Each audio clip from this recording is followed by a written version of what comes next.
Hey folks, welcome back to the show. Today's episode is just me, myself and I. So we're going to hang out together and we're going to talk about a topic that I think is really interesting. I'm talking to women specifically today, and it's an interesting topic to be speaking to women specifically because I'm talking about testosterone.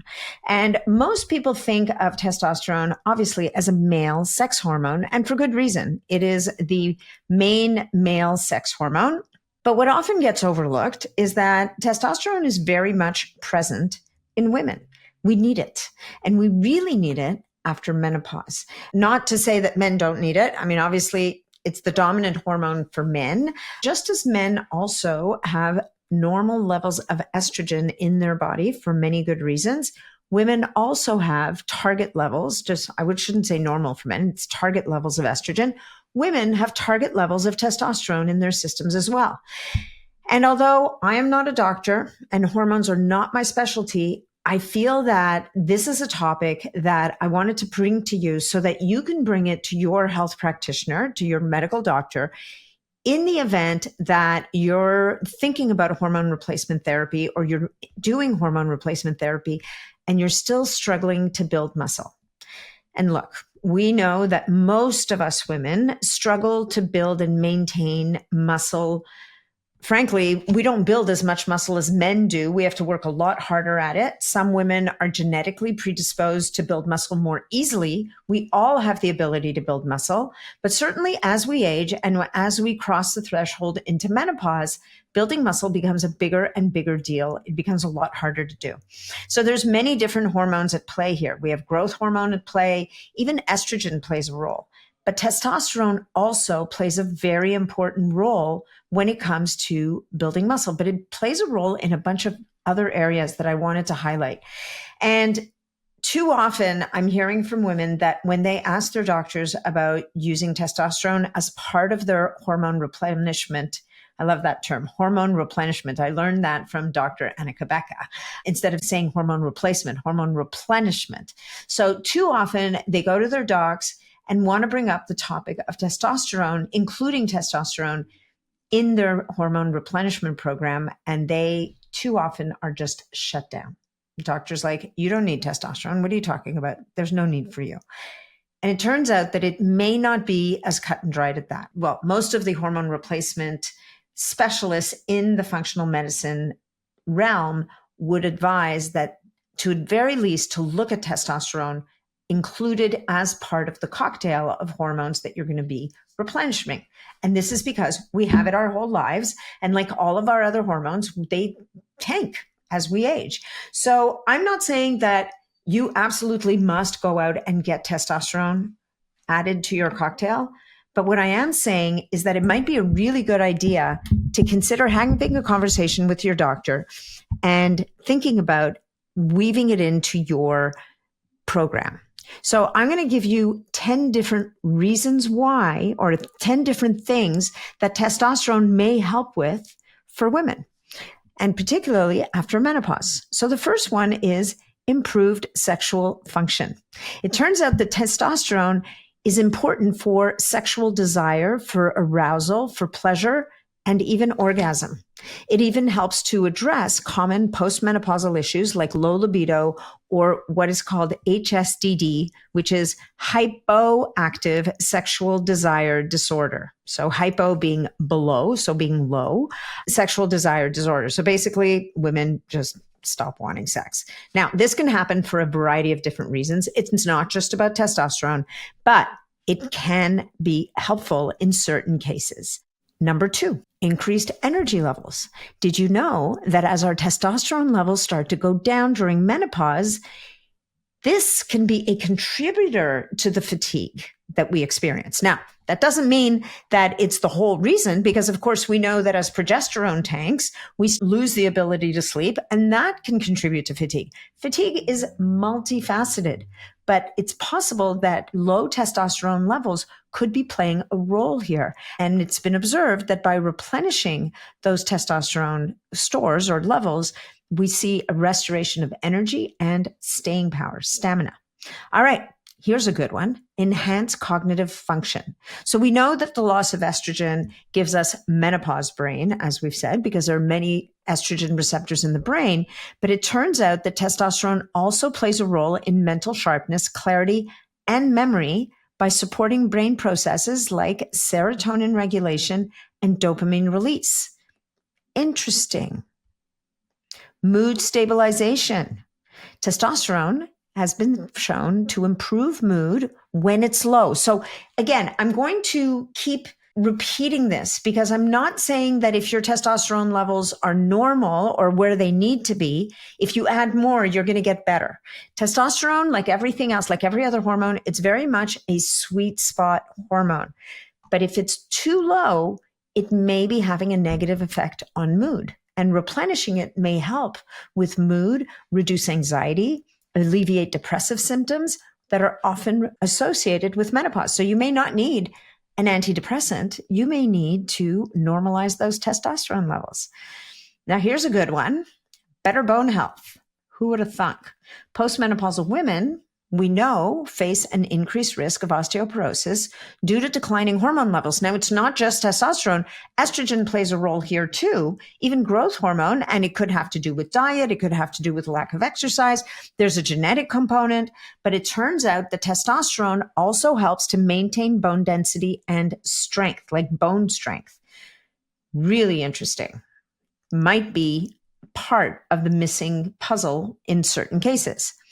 Here's another good one: improved muscle mass and strength. So we talked about this at the beginning, right? It gets really hard as we age to maintain our muscle mass. Well, testosterone, we definitely know, plays a role here. So testosterone supports muscle health, which ultimately can decline during menopause, leading to reduced physical function. So obviously we have to have our protein intake dialed in. We have to have our digestion dialed in. It's about the food that you eat. It's about using your muscles. It's about going to the gym. But if you're finding that you're working out as hard as you can and you're eating the diet, you're eating the right diet, you're getting the protein, you're using digestive enzymes to optimize the intake and the absorption of those amino acids, you're using essential amino acids, you're kind of doing it all and you're not getting anywhere, then getting your testosterone levels checked and thinking about maybe getting them boosted a little bit or back to normal might actually be a part of the solution that helps you in rebuilding or maintaining your muscle mass. Because we know for longevity, keeping those muscles and bones and the brain, all the things we've talked about so far, is going to be crucial to living a long, healthy, and vital life. All right. What about cardiovascular health? Well, it turns out that testosterone may play a role in strengthening arteries as well as improving blood flow. So in that sense, it can contribute to better cardiovascular outcomes. Now, there's still a lot more research that's needed here. I'm going to talk later about some of the things that can go wrong with testosterone, but at a basic level, you need the right levels of testosterone at those proper physiological levels. It will support cardiovascular health. Here's another one: reduction in somatic symptoms. What the hell does that mean, Nat? I don't have somatic symptoms. I don't even know what somatic symptoms are. Well, somatic means to feel, right? So symptoms like muscle aches and joint pain, often experienced during menopause, can actually improve with testosterone therapy. Who would have thunk? We know estrogen is helpful. We know progesterone, obviously, is going to help with sleep and all those things, but we know that estrogen replacement can help, as well as, it turns out, testosterone. So we know, and if you've listened to a lot, I'm sure you're listening to all kinds of podcasts about hormone balancing. Hormones exist as a symphony. They need to be in balance. If you have too much of one, too little of the other, things are going to go out of whack. So this is really about bringing balance back into the system.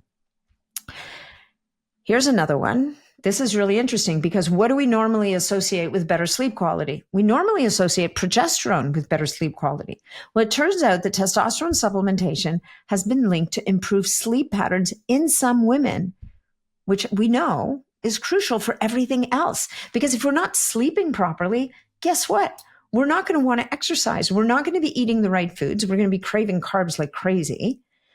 All of this is going to lead to poor outcomes on the metabolic side. It's going to make it harder to build and maintain lean muscle. And obviously, if we're not sleeping well, we're not going to age well. So even our friend testosterone can play a role in better sleep quality. Enhanced self-image and motivation. That's a really good one, right? Well, it turns out that, testosterone definitely, it has, as we said, it has mood enhancing effects, right? So having good levels, healthy levels of testosterone can help to boost self-esteem.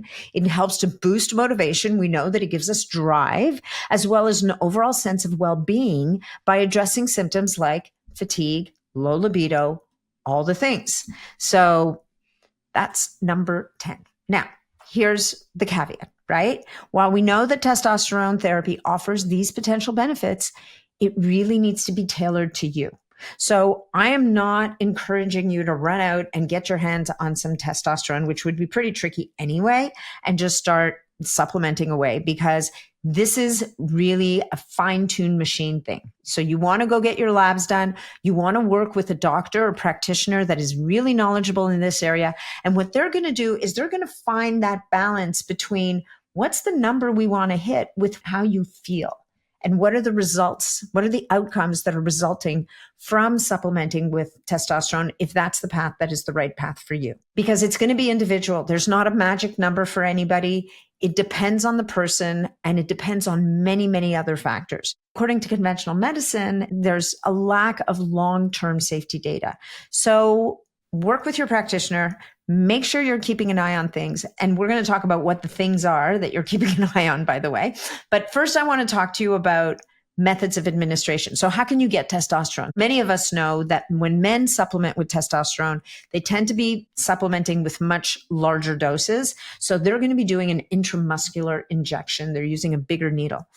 That is not necessarily for women. Typically, the way that women will use testosterone, they may use it by injection, and that could be an intramuscular injection, but usually because the dosage for women is much smaller, it could be administered as a subcutaneous injection. So what does that mean? That means the injection is administered into the fat right under the skin. So this is like an insulin injection, and you use a very small insulin needle, and if it's a tiny amount, it can work, even though testosterone usually is quite oily, so it's thick. So that's why you typically need a larger needle. So that's the injection route. Also, it can be administered as pellets, which is kind of like an injection. Pellets is, I find people either love them or hate them, right? And that goes for practitioners as well as for people. And the thing about pellets is it's generally, I think they're like a 3-month commitment. Once you get a pellet put in, you're with it for 3 months. And so what I've seen happen sometimes for people is if the dosing's not bang on, they're kind of stuck for 3 months, either being underdosed or overdosed. And that can be very uncomfortable. It can actually be quite negative, right? So my guess is it has a lot to do with the practitioner you're working with. Some people are probably more skilled at it than others. It may have to do with your own genetics and how you metabolize the hormone in question. Personally, I would say the pellets I would approach with caution, but that's just that one method. Those are basically the injection type methods of administration of testosterone. The other way you can administer testosterone is transdermally, right? So it's with a cream or a gel or a patch. So these are things that are going across the skin. It does go systemic to a point, but less so. So let's talk about a little bit about the pluses and minuses of both methods of administration. So for transdermal, the advantage of transdermal is you're going to get steady absorption, right? So it's going to be steady eddy, and it's easier to titrate. Also going to typically use it every day unless you're using a patch. I don't really know how long the patches last. That probably depends from product to product. One of the things that testosterone can do, and this is, again, there's a big genetic component here. Some people convert testosterone heavily into what's called DHT, which is a more toxic form of testosterone. One of the big deals of DHT for women, it's dihydrotestosterone, is that it can cause hair loss. That can be a deal breaker for a lot of women. The tricky thing about transdermal is there's a much higher conversion rate to DHT because of the interaction with skin enzymes. So 5.5 times conversion rate to DHT versus the injectable, which is only 2.2 times conversion to DHT. So this can be based on your genetics. You may have to look at your genetic profile for that, or it's going to be trial and error. If you start using testosterone and you start to notice that your hair is falling out, that may be a sign that this version of administration is not for you. In terms of improvements of muscle mass, when it comes to transdermal, so this is those gels and creams and whatnot, you can experience moderate improvements in muscle mass. So it's not the best, but you're going to get moderate improvements. In terms of impact on lipid profile, so this is cholesterol, things like that, neutral lipid profile. So it doesn't tend to affect cholesterol levels. And then depending on where you apply it, if you're going to get any kind of acne, so too much testosterone is going to drive acne. Just go ask any 16-year-old boy. That's where the acne is coming from. And you can also get hirsutism, so hair growth. So this means that you could be seeing hair starting to sprout in places you don't want as a girl. So those are the kind of pluses and minuses of the transdermal. On the injectable side, you'd see bigger spikes and drop-offs. So this obviously can be somewhat mediated by the type of testosterone used, or splitting the dose in two over the week. Because typically with injected, it's a once a week thing, but maybe I've seen some people split the dose in half and then inject, let's say on a Wednesday and then on a Saturday. This is a conversation obviously to have with your physician, but obviously when you do the injection, you're going to get a big spike in testosterone and then it's just going to drop off as time goes on. And that can also sometimes be mitigated by the type of testosterone. So as I said at the beginning, this is not typically my zone of genius. I want to just present you with the basic facts so that it enables you to go and have a conversation with your healthcare provider. Okay. That DHT conversion we talked about before, the one that causes the hairs on your head to jump off, you've got a 2.2x conversion rate, which is less than half of the transdermal. So if you're one of those people that converts testosterone very heavily to DHT, injectable might be a better solution for you. But there's a trade-off here. We're going to get to it. The good news is greater impact on lean mass. So greater impact on muscle building. So if you're really looking to build muscle, the injectable might be more effective for you, but you might still get great results with the transdermal, but just by really working on exercise, lifting weights, proper nutrition, like all of the different things that we know, right? Now, on the cholesterol side, there's a potential for HDL reduction. Now, HDL being, what they call the good cholesterol, really it's the guy that kind of drops cholesterol off. This is not definitive. So there are studies that show yes, other studies that show no. So it may depend on the person. It may depend on your genetics. It really, this is one of those ones where number one, you're going to want to talk to your physician about it because it may depend on what issues you may have. If you do struggle with cholesterol, you might be better off with the neutral. There's also a whole camp of people out there that are like, well, high cholesterol doesn't matter that much. I may do a podcast on that one day. I think the jury's still out. I think definitely the type of cholesterol that you're producing and building, and if it's oxidized and if you have a lot of inflammation, there's so many more factors to cholesterol. Regardless, this could cause potentially a drop in the good cholesterol. So this could do a number on your cholesterol levels. So this also underlines, along with many of the other things I said, if you're going to add testosterone to your cocktail, you should be doing blood tests to check your hormones regularly anyway. But certainly at the beginning, until you understand how it's affecting you, you may be wanting to repeat that blood work kind of every 3 months instead of waiting 6 months or a year. And then finally, with the injectable testosterone, we do see higher systemic effects in terms of hirsutism. So there's a much higher chance of finding hair sprouting on the face, which as a postmenopausal woman, we all know that can happen overnight somehow, weirdly. I don't know. It's really bizarre. Never leave a phone without your tweezers. I've had this joke with so many women. It's quite horrifying and humbling at the same time.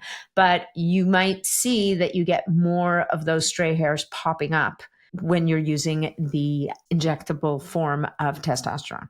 Now, in terms of people who need to be more careful, it's like any hormone replacement therapy.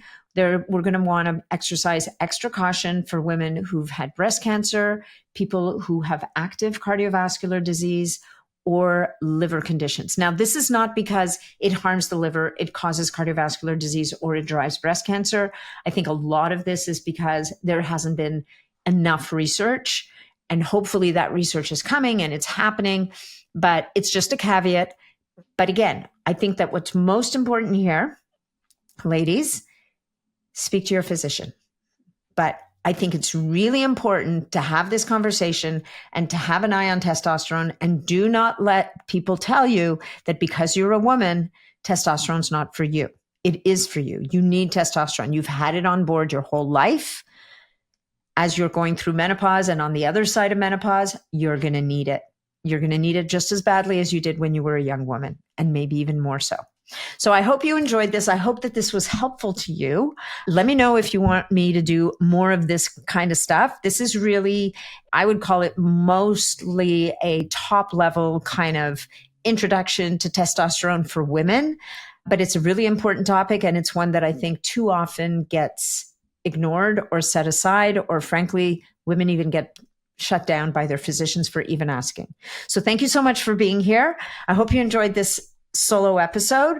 You know where to find me. You can find me on Instagram at Natalie Niddam, NATHALIE-NIDDAM. And you can go to natniddam.com, which is my website. And that's where you can sign up for the newsletter. You can also check out the community. If you're looking for community, if you're looking to connect with me one-on-one, I have this amazing community where I do live Q&As on the regular. I've got many of my podcast guests that come in there and do expert sessions and live Q&A with the members.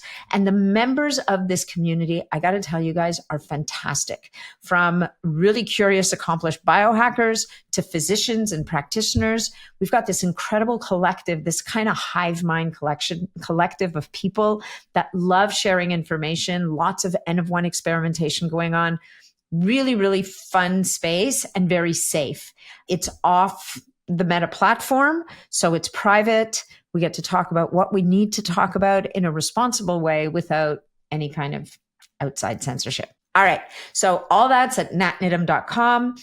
Also on natniddam.com, last thing, you can sign up for my newsletter, which is a weekly thing. We're probably sending out maybe 3 or 4 newsletters a week. We try to make sure that every newsletter, no matter what it's about, you're going to learn something. And that's our mandate, is to make sure that we're sharing as much information as we can to help you make the right decisions for yourself, and or in a case like this, with your practitioner or physician. So thank you so much for tuning in, guys. Have an amazing, amazing rest of your day or night or whenever it is that you're listening to this episode. And last little request, if you're feeling inspired today, please make sure to leave us a review on whatever platform you are listening to the episode on. Thank you so much. Be well.